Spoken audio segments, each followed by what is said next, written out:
जय हिंद दोस्तों। आप सभी का एफडी क्लासेस में स्वागत है।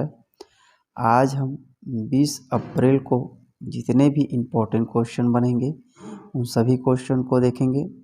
यदि आपको किसी भी क्वेश्चन में किसी भी प्रकार का डाउट हो तो कमेंट जरूर कर दिया करें। यदि आप हमारे वीडियो में नए हो तो चैनल को सब्सक्राइब, लाइक और शेयर जरूर करें। साथ ही बेल आइकन को प्रेस करें जिससे कि आपको नोटिफिकेशन मिलती रहे। चलिए आज का पहला प्रश्न देखिए। वर्तमान में छत्तीसगढ़ में कुल तहसीलों की संख्या कितनी है? तो इनका सही आंसर होगा वर्तमान में कुल तहसीलों की संख्या 233 है। याद रखना है, इम्पोर्टेंट है। चलिए ध्यान देंगे। छत्तीसगढ़ में कुल तहसीलों की संख्या 233 है, जहां सर्वाधिक तहसीलों वाला जिला जिसमें कोरबा और बलरामपुर है, जहां 12 तहसील स्थित हैं। बिलासपुर में 11 तहसीलें और जहांगीर चांपा में 10 तहसील स्थित हैं। न्यूनतम तहसीलों वाला जिला जिसमें खैरागढ़, छुईखदान और गंडई है। गौरेला, पेंड्रा, मरवाही में 4 जिले हैं। चलिए नेक्स्ट क्वेश्चन देखिए।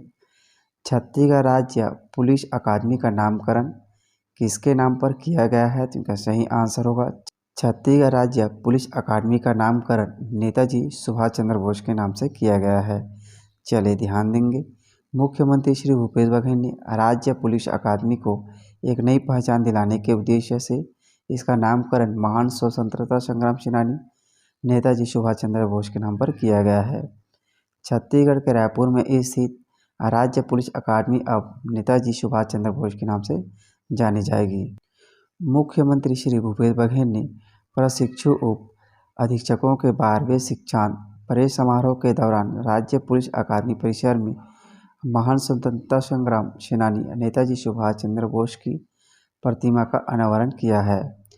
इसके साथ ही मुख्यमंत्री ने अकादमी के नवनिर्मित बैरक का भी लोकार्पण किया।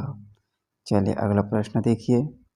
छत्तीसगढ़ में भूमिहीन कृषि मजदूर न्याय योजना में पात्र हितग्राहियों को कितने रुपए वार्षिक अनुदान दिया जाएगा? तो सही आंसर होगा 7,000 रुपये का प्रतिवर्ष वार्षिक अनुदान दिया जाएगा। याद रखेंगे। राजीव गांधी भूमिहीन कृषि मजदूर न्याय योजना में ऐसे भूमिहीन कृषक मजदूर पात्र होंगे जिनके पास अंश मात्र भी कृषि जमीन न हो तथा जो पंजीकृत हो। हितग्राहियों के पास 1 अप्रैल 2023 की स्थिति में निर्धारित पात्रता रखता हो। इस योजना अंतर्गत उन्हें 7,000 रुपये वार्षिक अनुदान दिया जाएगा। राजीव गांधी भूमिहीन कृषि मजदूर न्याय योजना को ग्राम पंचायत क्षेत्रों में वित्तीय वर्ष 2021-22 से लागू किया गया है। इसे भी याद रखना है, 2021-22 से लागू किया गया है, जबकि नगर पंचायत क्षेत्रों में वित्तीय वर्ष 2023-24 से लागू किया गया है। चलिए नेक्स्ट क्वेश्चन देखिए। राजा जगत पाल का टीला किस जिला में स्थित है? तो इसका सही आंसर होगा राजा जगत पाल का टीला दुर्ग जिला में स्थित है। याद रखेंगे, इंपॉर्टेंट क्वेश्चन है। चलिए ध्यान देंगे। दुर्ग जिला के भिलाई से करीब 45 किलोमीटर की दूरी पर तर्री घाट है। यहाँ 9 साल पहले 2500 साल पुरानी प्राचीन सभ्यता के अवशेष मिले हैं। पुरातत्व विभाग द्वारा की गई खुदाई के दौरान एक टीला मिला है जिसे राजा जगतपाल का टीला कहा जाता है। यहाँ इसमें मिट्टी के मनके, खिलौने, सोने के सिक्के, प्राचीन विष्णु प्रतिमा मिले हैं। टीले के पास ही प्राचीन माया मंदिर भी मिले हैं।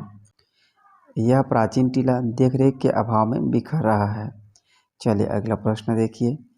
छत्तीसगढ़ के पहले इंटरटेनमेंट सैटेलाइट चैनल का क्या नाम है? तो इनका सही आंसर होगा छत्तीसगढ़ के पहले इंटरटेनमेंट सैटेलाइट चैनल का नाम सुपर टीवी है। याद रखेंगे, छत्तीसगढ़ के पहले इंटरटेनमेंट सैटेलाइट चैनल का नाम सुपर टीवी है।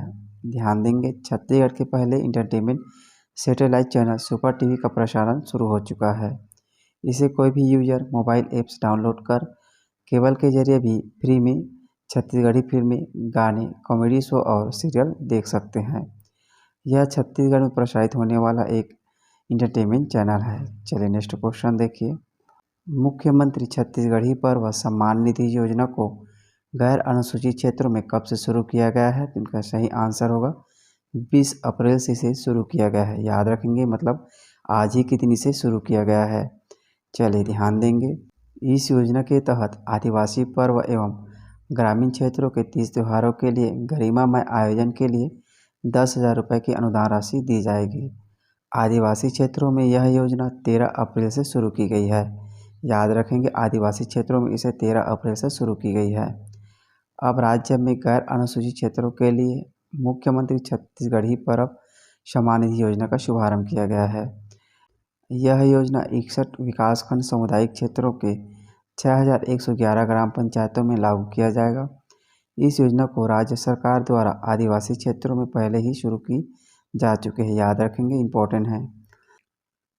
वैश्विक बौद्ध शिखर सम्मेलन।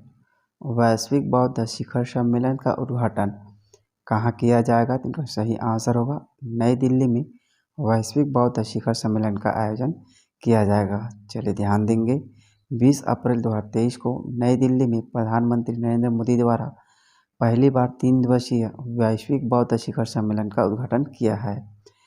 शिखर सम्मेलन में सांस्कृतिक कार्यक्रम, प्रदर्शनी और बौद्ध स्थलों की यात्रा भी शामिल होगी।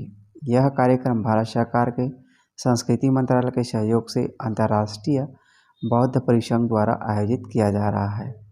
नेक्स्ट क्वेश्चन देखिए, महिला सशक्तिकरण के लिए भारत ने यूएन की संस्था को कितने रुपए दान किया है? तो इनका सही आंसर होगा 4.09 करोड़ रुपए दान किए हैं। याद रखेंगे, इम्पोर्टेंट है।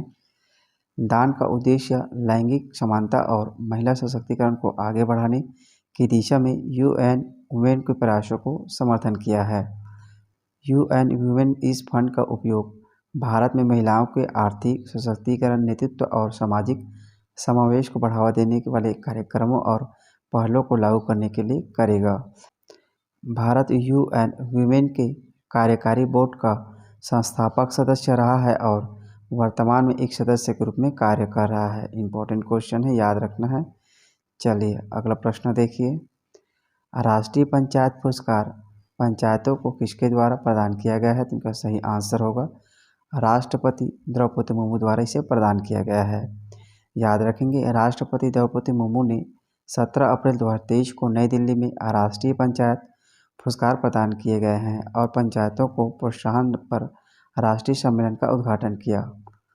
21 राज्यों ने त्रिस्तरीय पंचायतों में महिलाओं के लिए 50% आरक्षण प्रदान किए हैं। याद रखेंगे, पटोदा ग्राम पंचायत छत्रपति संभाजी नगर ने कार्बन न्यूट्रल राष्ट्रीय पंचायत पुरस्कारों में दूसरा स्थान हासिल किया है। याद रखेंगे, इम्पोर्टेंट है।